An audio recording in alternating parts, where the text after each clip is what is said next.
Mireille Mathieu is a French singer. She has recorded over 1,200 songs in 11 languages, with 122 million albums sold worldwide. Biography and career. Early years. Mireille Mathieu was born on July 22, 1946 in Avignon, France, the eldest daughter of a family of 14 children. The youngest brother was born after she moved to Paris. The family lived in poverty and was dependent on government housing. Her father Roger and his family were native to Avignon, while her mother Marcel Sophie, now copyrightee Poirier, was from Dunkirk.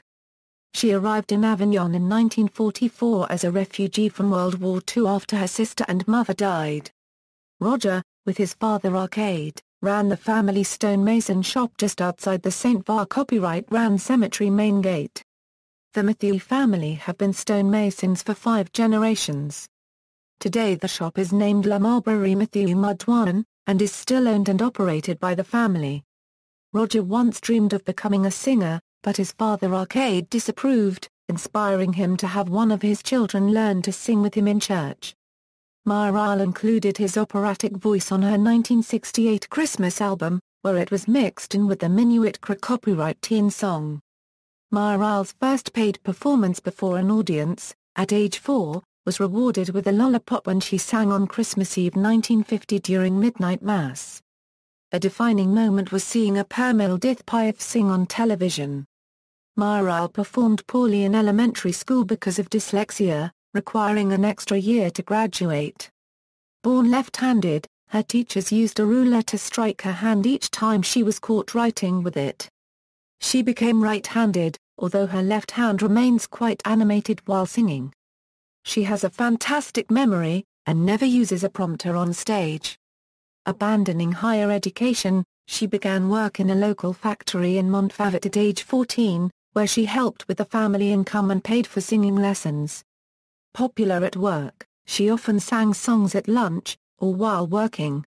Like her parents, she is a short woman at 1.52 m in height.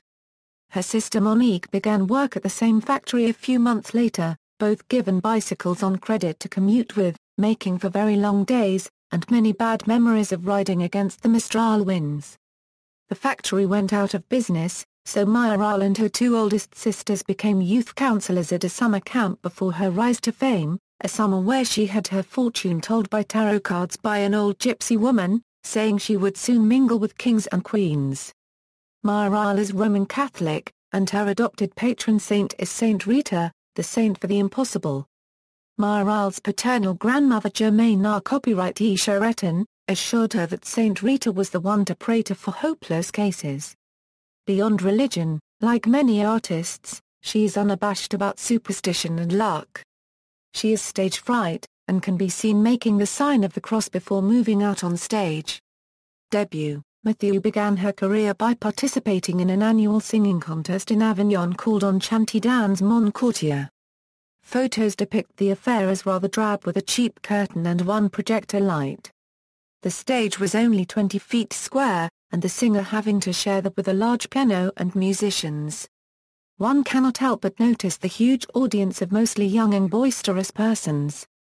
The judges sat at a table in front of and below the elevated stage. Anyone who signed the contract in the weeks before the show was allowed to sing. Talent scouts made this a worthwhile event for singers within hundreds of kilometers to participate in. Mireille's private singing lessons were by Madame La Collierie, who was also a piano teacher in Avignon. Self-described as very stubborn in her autobiography, she wrote about singing love songs that the audience thought were inappropriate for a young girl. Thus, losing to Michael Latour in 1962 when she sang Les Cloches de Lisbonne at the first contest, and losing again in 1963 singing a Pernille Dithpiaf's Lima Lama. In 1964, though, she won the event with another Piaf song, La Vie en Rose. Her win was rewarded with a free trip to Paris, and a pre-audition for the televised talent show Jeu de la Chance, where amateur singers competed for audience and telephone votes. Her participation and train fare, arranged by Raoul Colombe, the deputy mayor of Avignon. Accompanied by a pianist at the studio, and dressed in black like Piaf, she sang 2 Piaf songs to the audition judges and left dispirited. Non-French cannot hear it, but Parisians at the studio made fun of her Provençal section accent, and her dyslexia scrambled words. For example, her sister and current manager Monique, is called miʻʁɛj, because Mireille couldn't pronounce petite as a child. During a 1965 summer gala, added to the Enrico Mazo's concert by Raoul Colombe, she met her future manager Johnny Stark. Mireille and her father both thought he was an American based on his mannerisms, and they nicknamed him Llama Copyright Ricon. Stark had worked with singers such as Yves Montand, and the relationship between him and Mathieu is often described as resembling that between Colonel Tom Parker and Elvis Presley. Stark is credited with making her a star and the successor to Piaf. By 1968, under his careful management, she was France's most popular singer. Breakthrough. Mireille was invited to Paris by the impresario Ra copyright Gisturkert to sing on the Song Parade television program, on November 19, 1965. The truth has never been revealed how, but Mireille was suddenly moved up to compete live on the Sunday 21 November 1965 episode of Jeu de la Chance, a talent segment of the popular French program Ta Copyright La Copyright Dimanche. She explained that Song Parade offered only one chance to sing, while Jeu de la Chance offered many chances to sing, but only if she won, and she intended to win.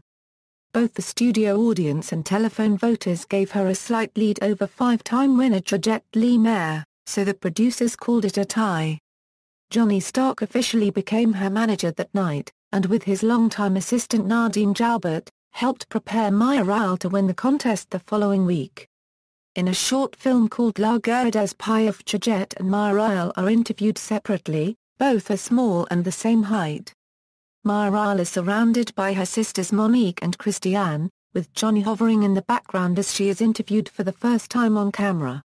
She appears to be uncomfortable, staring at the floor during many of the questions, even looking dumbfounded once, like a deer in the headlights. Johnny finally comes to her rescue. In a later interview, she underscored the importance of the event, stating, "For me, Paris was the end of the world. I never took a train or saw a camera before. I did not know what the outcome of the adventure would be." In the middle of her 7 consecutive performances on Ta Copyright La Copyright Dimanche, she performed a concert at the Paris Olympia, which propelled her to stardom. She signed with Bruno Coquatrix, the owner of the Olympia, on December 20, and performed the only 3 Piaf songs she had memorized, 2 days later. She was hailed in the press, in France and abroad, as the Piaf d'Avignon, in reference to Piaf's nickname Sparrow of the Streets. The Olympia performance convinced a skeptical Paul Mauriat to work with Mireille, and songwriter André Copyright Pascal joined forces to develop her into a successful act. Pascal wrote Mon Cra Copyright Du, Viens dans ma rue, La Première Copyright Toile and many other hit songs for her. Her first album En Direct de l'Olympia, on the Barclay label, was released in 1966. Highly acclaimed, along with the singles and EPs from it, the album made her a star outside of France. A regular early contributor of material was Francis Lee, who wrote 2 songs, Kiss ton nom, and Un Homme et une femme for her first album, and often accompanied her with his accordion on television. Her first record was recorded in the EMI Studios, with Paul Mauriat's band. Mathieu's success led her record company, Barclay, to claim that they controlled 40% of the French pop disc market. Mireille spent all of 1966 and 1967 touring. It was then, during a car ride to another concert, that Stark advised Mireille that she was finally debt-free, and worth more than 1 million francs. She had always prayed that she could get her family out of poverty, but the touring and singing were much more important at the time. In her autobiography, she stated her first major purchases were a vehicle for her father's business and a large home for her parents and siblings. Most importantly, she had a telephone installed for the family, so her parents no longer had to go to the pharmacy to talk to her while she was in Paris. Her one regret was that she was unable to see her grandmother Germaine in the hospital before she died because of all the tour contracts. Mireille arrived in Paris with 2 dresses and a change of underwear, and Johnny set her up in style, sent for Mireille's two oldest sisters, and let them go shopping for a week. He then rented her a home and made an upscale muley after she had one, and made sure she only had her singing to worry about.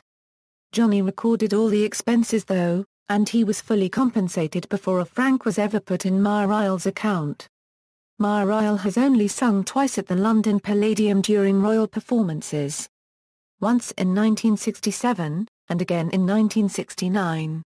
Following her second performance, her French cover of Engelbert Humperdinck's The Last Waltz generated much publicity in Great Britain and became a hit record even though the original had been #1 only a few months previously. She also toured Canada and the United States, where she appeared on The Ed Sullivan Show and The Danny Kaye Show. While on a visit to Hollywood, she met Elvis Presley, and in Las Vegas, Nevada sang with Dean Martin and Frank Sinatra. Career. Although the popularity of Mathieu's genre has suffered, given the domination of rock and roll and the global lack of interest in non-English popular music during her most profitable years, she remained a popular artist in France and other countries. Many thousands of fans have met her before and after performances for autographs and well wishes over the years, and the common refrain is how well she treats her fans. She easily interacts with the public. While the Mathieu sisters are quite wealthy, they have also made their songwriters extremely wealthy. Most of the record profits go to the authors, whereas Mireille had to tour and perform concerts live and on television. While on tour in February 1968, Mathieu was in a car accident in which she fractured one of her vertebrae. The injury sidelined her for 3 months. She writes in her book that they received a note which said "We will get you next time," but it was not proved to be anything but an accident. In 1971, Barclay was unable to meet the demands for records. Johnny Stark then made a contract for Philips Records to print all the singles and EPs, resulting in a $1 million lawsuit from Barclay for breach of contract. Barclay's contract was to run until 1972. In 1972, Mathieu toured Canada and produced a live album. Johnny Stark suffered his first heart attack while making arrangements for this concert. In the 17th April 1972 issue of Charlie Hebdo, an unflattering caricature of Mireille was featured on the cover in an attack cartoon that was titled "Comme Mireille Mathieu votes d'art copyright bile," and a voice balloon saying "Arai," or "baby talk." She was targeted mainly for her conservative image, rather than any political position. In 1974, Mathieu formed her own publishing company Abilene Music. Today this company is involved in publishing, printing of music material. In 1983, Mathieu formed another publishing company Abilene Disc. This is the company used to publish recordings, and her management agency run by her sisters Monique and Christiane. In 1985, Mathieu joined Placido Domingo in performing a children's show called The Tales of Cree Cree. This television special used puppets along with 50 years of traditional Mexican songs, producing popular versions in Spanish, French, and English. Mireille's father Roger died this same year. In 1986, Mathieu performed a concert in Beijing, China. In her autobiography, she states she was the first Western performer to give a concert in the city, but this was in error, as at least 2 other Western performances preceded hers. In 1988, W. Cord Sons, a German rose breeding company, introduced the Mireille Mathieu rose to match her favorite lipstick color. Mathieu also published her autobiography with co-author Jacqueline Cartier. The title is Oui je crois yes, I believe, which is taken from the lyrics of the Mon Croix copyright Du, her first recording. The book was seen as a final chapter in her career. The French public had pretty much disowned her, as a conservative relic. She was considered a pre-revolution Gaullist figurehead, and hated by the left. Stark was also exhausted and overweight by this time. Pierre Delanoë wrote a passionate song about Joan of Arc in La Demoiselle dans la copyright Ans for Mireille. The final lyric, "When I think of all I have given France, and she has forgotten me," was truly how the singer felt as she was made a caricature by the communists in power. She used her fists in punching the air while singing the song. Mathieu writes in her autobiography that she and Johnny Stark understood each other. She wanted to be a singer, and he was tired of people who just wanted to be famous. They were both hard workers, and he kept her schedule filled with lucrative contracts. She also writes that she was forbidden to read the press, and, having peeked at some of it, was content to follow that rule. Stark, of course, had a heavy hand in manipulating the press. Mireille writes that her mother was often surprised to read on the front page that she was engaged to someone famous, or was going to be in a movie by some famous director. Many photographs and films from the early years show the life around Johnny Stark's villa in Roqueville-la-Barre. Copyright Duel. The villa, also named La Barre Copyright Duel, allowed everyone to escape from Paris and relax. The home supported Johnny's telephone addiction with 28 telephones, with each car also having a phone. Mathieu lived here with her Aunt Irene, and brothers and sisters would often visit. The pool was designed to be shallow all around, and deep in the center, as Mireille has a fear of drowning, and never learned to swim. The property was sold after Johnny's divorce. In 1989, President François Section 1 Mitterrand invited Mathieu to sing a tribute to General Charles de Gaulle. Johnny Stark died the same year after his second heart attack. Divorced and estranged from his family, Johnny was entombed in the Mausoleum Mathieu in Avignon. Upon Stark's death, everyone said that no one could replace him, and it proved true, but by then the entertainment press had also matured. Johnny Stark left behind a legal bloody mess. It took Mathieu and her lawyers years to close out and process his estate. "I had a great depression, but I got out without needing analysis."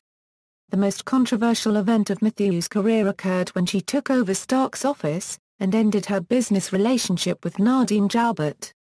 She lost confidence in Nadine, who tried to modernize her act after Mathieu's Lama copyright Riken album failed miserably, and with the strain of Stark's legal affairs had set her back financially.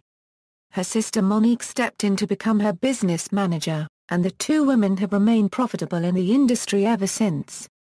In December 1990, she gave a series of concerts at the Palais des Congrès in Paris. In 1993, she released 2 albums devoted to her idol, a Permille d'Ith Piaf, essentially retracing her roots. One album was in French. The other, in German. In January 1996, With Louis Dires was released. Mathieu did not perform live in France to promote the album, preferring rather to go to Los Angeles, where she gave a tribute to Judy Garland. She was dressed by Christian Lacroix. In 1999, Mathieu released a German album Als Neuenspiel, with Francis Lee on accordion. In 2002, she released her 37th French album, De Tes Mains, followed by a series of concerts at the Paris Olympia in November. Mathieu celebrated the 40th anniversary of her career at the Paris Olympia on November 24, 2005, and released her 38th French album, Mireille Mathieu 2005.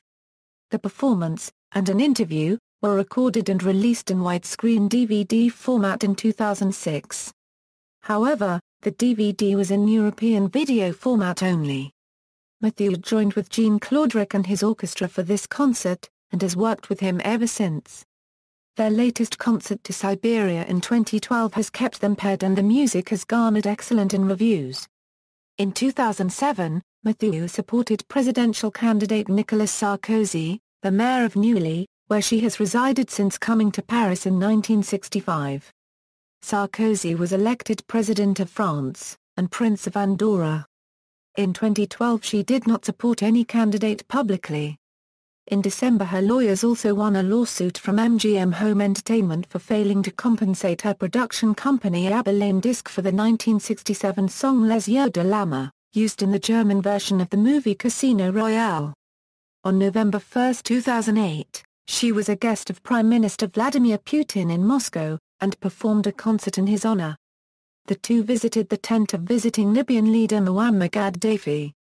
In November 2010, she was awarded the Russian Medal of Friendship by President Dmitry Medvedev at a state dinner.